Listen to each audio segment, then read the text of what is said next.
you are. What did I tell you?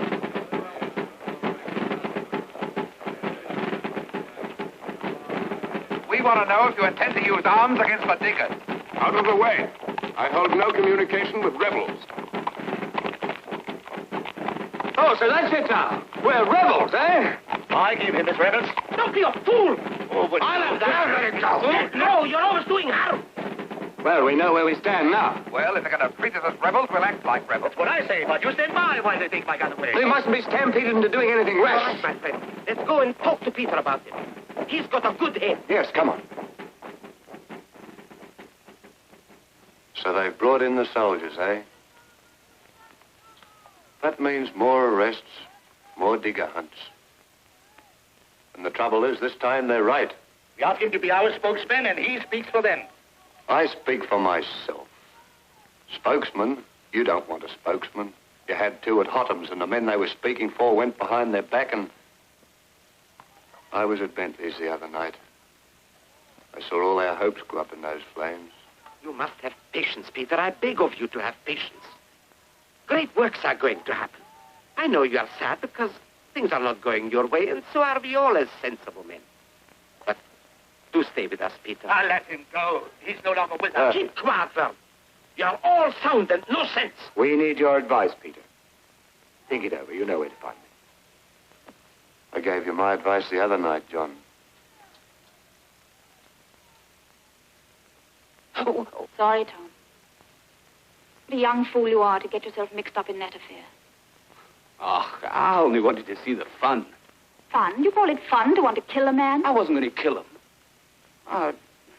I just wanted to see what the crowd would do. If Mrs. Bentley had died in that fire, it would have been murder. You would have done it. Me? I helped Peter drag her out, didn't I? You had no right to be there in the first place. Alicia, they've sent the soldiers. Oh. Tom's got an awful burn on his arm, Peter. Yes? He'll have to rest up with it. And a good job, too. Perhaps that'll keep you from getting us into any more trouble. What do you mean?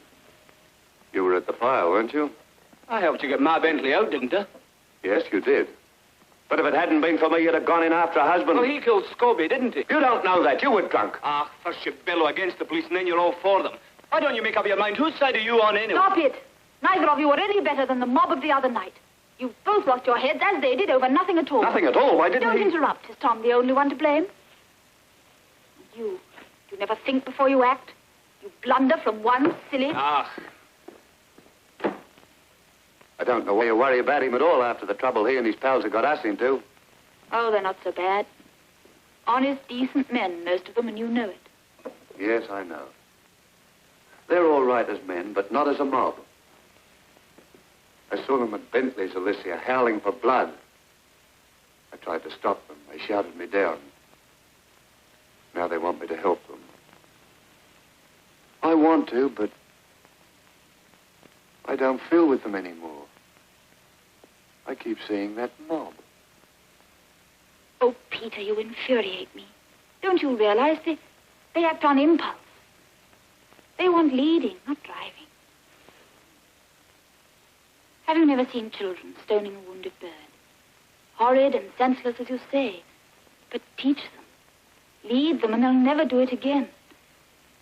Don't be intolerant. Please try and get your values straight.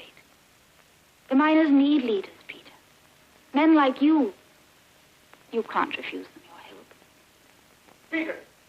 Peter. They've arrested Tom. What for? Fire at Bentley's. He was seen with Hay. The fools looking for scapegoats. I'll see Reed. You were right, Alicia. My orders are that the leaders of this